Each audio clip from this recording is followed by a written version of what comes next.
कब्र में जाएगा तब भी चैन नहीं मिलेगा। फिर चैन क्या है, करार क्या है?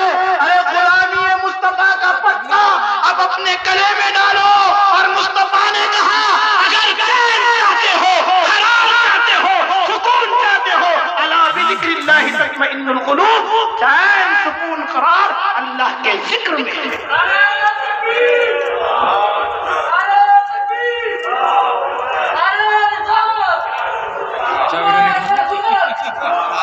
हम तो कह रहे हैं लका रूही फिदा लका जिस्मी फिदा। ये गुलामाने मुस्तफा वो